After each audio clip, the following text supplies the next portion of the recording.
Hey guys, and welcome back. This is the Fever here, and today, as you see in front of you, we are reviewing this Proto 1000 series 60-foot Thrall Door Box Car. Now, this is of course an HO scale, and this is my first Proto series unboxing. So here's the back side.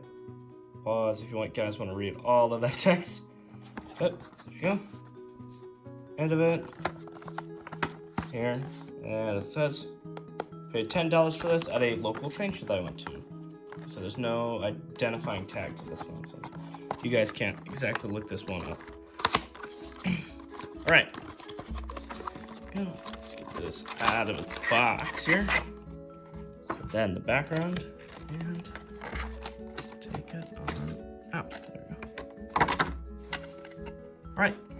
In the hands, it feels pretty good. And this is a pretty intricate insignia over there. And you can see it does say Sacramento Molding Company. I don't know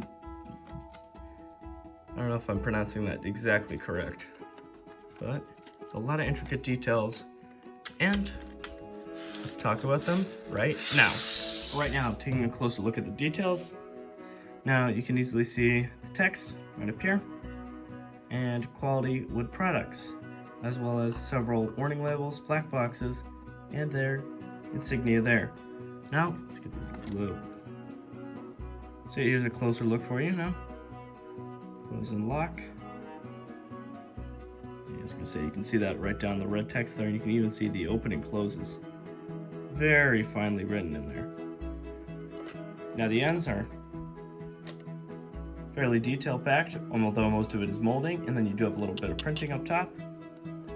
The other side is the exact same, except there is a brake wheel. The roof is pretty bland, but it does look nice. It does feel like some of the gaps are, so you guys can see that across camera. See that one there and there? The paint does seem to be bleeding across into them, so that is a little strange to look at, but does not seem to be too terribly noticeable. The underside looks fairly detailed, with the brake stanks and the metal wheels that are fully modeled. I can get it to focus on that point. Fully modeled, so they go all the way in on the inside. Then you do have the axle boxes are fully modeled, and same with the springs. These do use a similar coupler to the style found on Walthers, except they're just simply blacked over. Right, that concludes the test. Use the autofocus there. That concludes the test, or the closer look at the details. Now let's move on to some of the actual running tests now. All right, now doing a quick little test over the points. Stop that before it rams into some other cars that are just out of shot. Now what you can see from this is that it's very free rolling. And when you hear the sound stop, that is just my hand stopping it. So that's not it coming to a sudden halt. Because when I do the cut that says right now, it actually soared halfway across the layout just off that one push. So it is great with the free rolling. Now it's time to do a coupler test. All right, now coming in for the coupler test, using the Bachmann track cleaning car, you can see that it is a little bit lower down, even with the droop of the Bachmann track cleaning car. I will grab a Walthers train line car, test the other side. Excuse me for a second. All right. This is the Milwaukee Road box car. And they seem to be about equal heights. And I feel like actually I should probably change this Milwaukee Road car to my common tester because it seems to be closer with all the other models.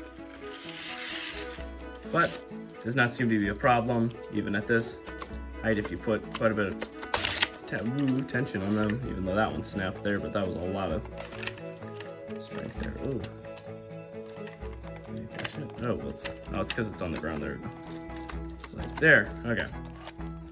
Yeah, I pushed it off the rails and it snapped. So yeah, this seems to be a good couple. There's no real issues with it there. That snap was just my fault. It wasn't the car's fault. All right, Now let's actually get this freight car a-moving. All right, now the engine we have backing up is a Bachmann pancake drive. It is my Union Pacific F7, so if anything lurches, it's not directly the boxcar's fault. So we're gonna back it up now.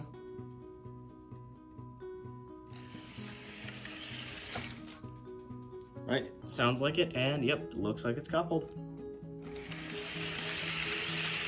And pulling away now.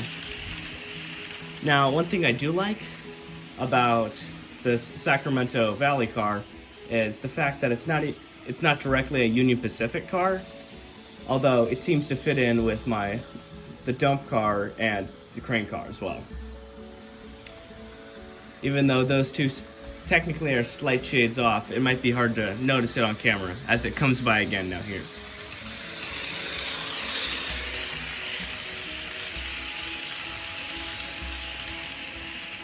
Yeah, the camera, detects them as slightly different colors, so yeah. But it's not enough off that it seems to look wrong. So we're gonna have it come by for another pass, and then we'll do some other in different angles.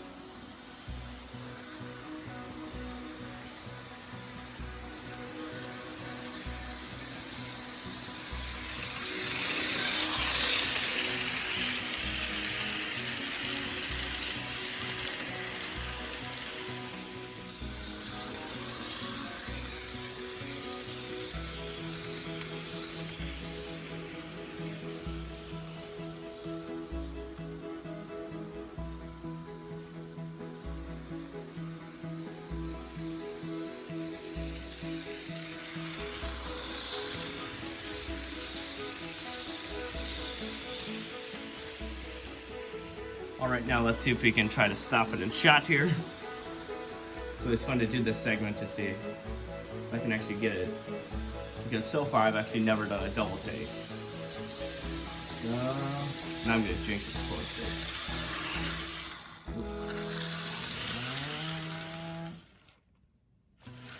it's whatever. Alright. Now that I'm done with some running, let's get on to the final ratings, and then that'll be the end of this review. Starting with performance, for my overall ratings, I would give it a 10 out of 10 for performance for being a general free roller and not having any coupler mishaps. For detail, I give it an 8 out of 10 for having its very good and crisp writing, but then also some weird chunkiness in the paint lower down that is very hard to see, and I only noticed later on. For quality, I give it a 9 out of 10 for the chunkiness or weird oddities in the paint and the roof, and also missing some stuff around the emblem. Some of the black and white paint didn't clearly match up correctly. For value, I give it a 9 out of 10 for being pretty good value, but then yet again, there's only no separately fitted parts aside from the bogies and then also the brake wheel on each end, or one end actually.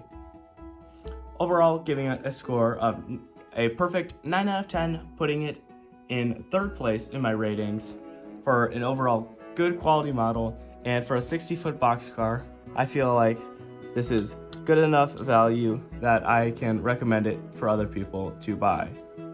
Alright, that just about concludes this rating and review video.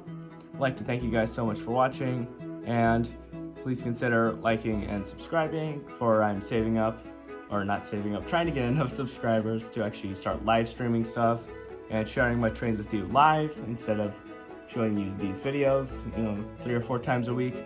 But anyway, thank you guys again, and I'll see you guys next time. Bye-bye.